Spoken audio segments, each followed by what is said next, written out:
Karnataka poultry traders association ವತಿಯಿಂದ ಕರೆದಿರುವಂಥ ಈ ಪತ್ರಿಕಾಗೋಷ್ಠಿಗೆ ಆಗಮಿಸಿರುವಂಥ ಎಲ್ಲ ಮಾಧ್ಯಮ ಮಿತ್ರರಿಗೆ ಸ್ವಾಗತವನ್ನು ಕೊಡ್ತೇನೆ.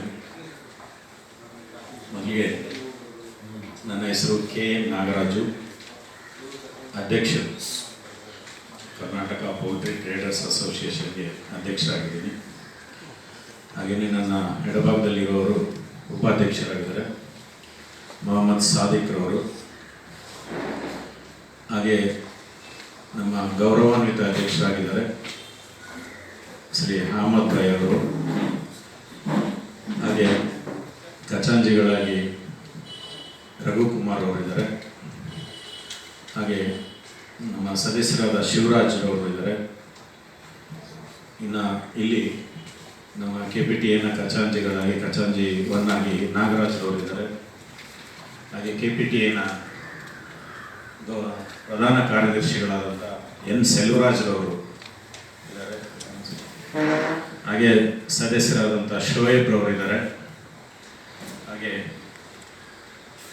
ನಮ್ಮ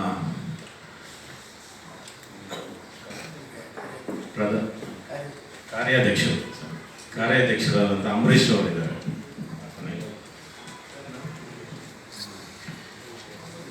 ಈ ದಿನ ನಾವು ಪತ್ರಿಕಾಗೋಷ್ಠಿಯನ್ನು ಕರೀಲಿಕ್ಕೆ ಪ್ರಮುಖ ಕಾರಣ,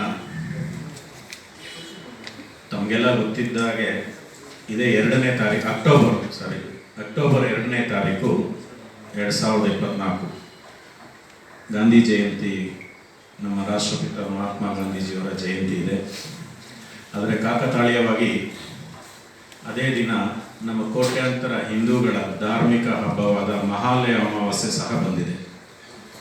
ಮಹಾಲಯ ಅಮಾವಾಸ್ಯೆ ಅಂದರೆ ತಮಗೆಲ್ಲ ತಿಳಿದಿದೆ, ದೈವಾಧೀನರಾದಂತಹ ಹಿರಿಯರಿಗೆ, ಪಿತೃಗಳಿಗೆ ಪಿತೃಪಕ್ಷ ಮಾಡುವಂಥ ಹಬ್ಬ ಅನಾದಿ ಕಾಲದಿಂದಲೂ ಬಂದಿದೆ. ಬ್ರಿಟಿಷ್ ಕಾಲದಲ್ಲೇ ಈ ಆಚರಣೆ ನಡೀತಾ ಇತ್ತು. ಆ ಪಿತೃಪಕ್ಷ ಸಮಯದಲ್ಲಿ 2 ರೀತಿಯೂ ಮಾಡ್ತಾರೆ, ಮಾಂಸಾಹಾರ ಮತ್ತು ಸಸ್ಯಾಹಾರ ಅಂತ. ಆಮೇಲೆ ಇದು ಹಿಂದೂ ಧರ್ಮದಲ್ಲಿ ಒಂದೇ ಅಲ್ಲ, ಈವನ್ ಮುಸ್ಲಿಂ ಧರ್ಮದಲ್ಲೂ ಹಿರಿಯರಿಗೆ ಎಡೆ ಇಡುವಂಥದ್ದು, ನೆನೆಸ್ಕೊಳ್ಳುವಂಥದ್ದು ಇದೆ, ಕ್ರಿಶ್ಚಿಯನ್ ಧರ್ಮದಲ್ಲೂ ಇದೆ. ಬಟ್ ಹಿಂದೂ ಧರ್ಮದಲ್ಲಿ ಇರುವಂಥ ಇದಕ್ಕೆ ಪಿತೃಪಕ್ಷಗಳು ಮಹಾಲಯ ಅಮಾವಾಸ್ಯೆ ಅಂತ ಪ್ರಸಿದ್ಧಿ ಪಡೆದಿರೋದು.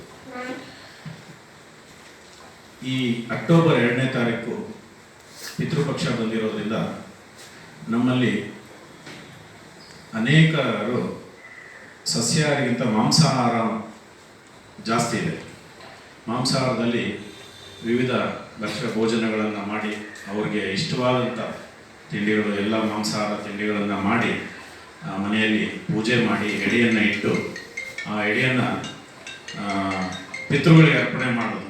ಅಂದರೆ ಆ ದಿನ ಮಹಾಲಯ ಅಮಾವಾಸ್ಯೆ ದಿನ ದೈವಾಧೀನರಾಗಿರುವಂಥ ಪಿತೃಗಳು ಬಂದು ಯಾವುದೋ ಒಂದು ಪ್ರಾಣಿ ಪಕ್ಷಿಗಳ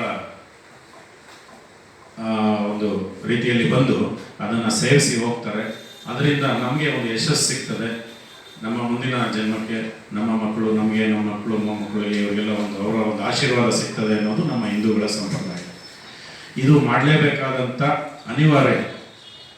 ಹಾಗಾಗಿ ನಾವು ನಮ್ಮ ಮಾನ್ಯ ಮುಖ್ಯಮಂತ್ರಿಗಳಿಗೆ 12ನೇ ತಾರೀಕು ಒಂದು ಮನವಿ ಪತ್ರವನ್ನು ನೀಡಿದ್ವಿ. ಅದೇ ರೀತಿ ಅಪರ ಮುಖ್ಯ ಕಾರ್ಯದರ್ಶಿಗಳು ನಗರಾಭಿವೃದ್ಧಿ ಮತ್ತು ಗೃಹ ಇಲಾಖೆ ಅವ್ರಿಗೂ ಸಹ ಒಂದು ನಾವು ಮನವಿ ಪತ್ರವನ್ನು ನೀಡಿದ್ವಿ. ಹಾಗೆ ನಮ್ಮ ಬೆಂಗಳೂರು ಮಹಾನಗರ ಪಾಲಿಕೆಯ ಮುಖ್ಯ ಆಯುಕ್ತರಿಗೂ ಸಹ ನಾವು ಮನವಿ ಪತ್ರವನ್ನು ನೀಡಿದ್ವಿ. ಅಂದರೆ ಯಾವುದೇ ಸರ್ಕಾರದಿಂದ ಇದುವರೆಗೂ ಒಂದು ನಮಗೆ ಪ್ರತಿಕ್ರಿಯೆ ಬರಲಿಲ್ಲ. ಅದೇ ಇಷ್ಟೊತ್ತು ಹೇಳಿದ್ರು ಮೇಡಮ್, ಮಹಾಲಯ ಅಮಾವಾಸ್ಯೆ ದಿನ ಗಾಂಧಿ ಜಯಂತಿ ದಿನ ಮಹಾಲಯ ಅಮಾವಾಸ್ಯೆ ಬಂದಿರೋದ್ರಿಂದ ಅವತ್ತು ಆಕ್ಚುಲಿ ಸರ್ಕಾರದ ವತಿಯಿಂದ ಮಾಂಸಾಹಾರ ನಿಷೇಧ ಅಂತ ಒಂದು ಸರ್ಕ್ಯುಲರ್ ಇದೆ. ಆ ಸರ್ಕ್ಯುಲರ್ ಇರೋದ್ರಿಂದ ಏನಾಗ್ತದೆ, ಪ್ರತಿಯೊಂದು ಪೊಲೀಸ್ ಇಲಾಖೆ ಇರ್ಬೋದು, BBMP ಇರ್ಬೋದು, ಪ್ರತಿಯೊಬ್ಬರು ಬಂದು ಅಂಗಡಿಗಳನ್ನ ಬಾಗಿಲಾಕ್ಸ್ತಾರೆ. ಆ ಬಾಗಿಲಾಕ್ಸೋದ್ರಿಂದ ಆ ಪಿತೃಪಕ್ಷ ಆಚರಣೆ ಮಾಡುವಂಥ ನಾಗರಿಕರಿಗೆ ಮಾಂಸ ಕೊರತೆ ಉಂಟಾಗ್ತದೆ, ಮತ್ತು ಅಡಚಣೆ ಆಗ್ತದೆ ಹಬ್ಬ ಮಾಡಲಿಕ್ಕೆ. ಇದೊಂದು ವಿಶೇಷ ಪ್ರಕರಣ ಅಂತ ನಾವು ಇಲ್ಲಿ ಗಾಂಧೀಜಿಗೆ ಅವಮಾನ ಮಾಡೋಂಥ ಪ್ರಶ್ನೆ ಇಲ್ಲ. ಗಾಂಧೀಜಿಗೆ ನಾವೆಲ್ಲ ಗೌರವ ಕೊಡಬೇಕು.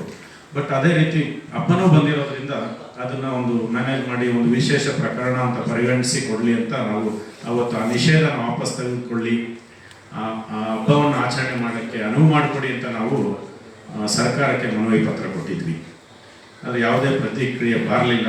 ಹಾಗಾಗಿ ನಾವು ತಮ್ಮ ಒಂದು ಮಾಧ್ಯಮಗಳ ಮುಖಾಂತರ ಸರ್ಕಾರಕ್ಕೆ ಮತ್ತೊಮ್ಮೆ ಎಚ್ಚರಿಸುವಂಥ ಕಾರ್ಯ ಮಾಡೋಣ ಅನ್ನೋ ಉದ್ದೇಶದಿಂದ ನಾವು ಇವತ್ತು ಈ ಪತ್ರಿಕಾಗೋಷ್ಠಿಯನ್ನು ಕರೆದಿದ್ದೀವಿ.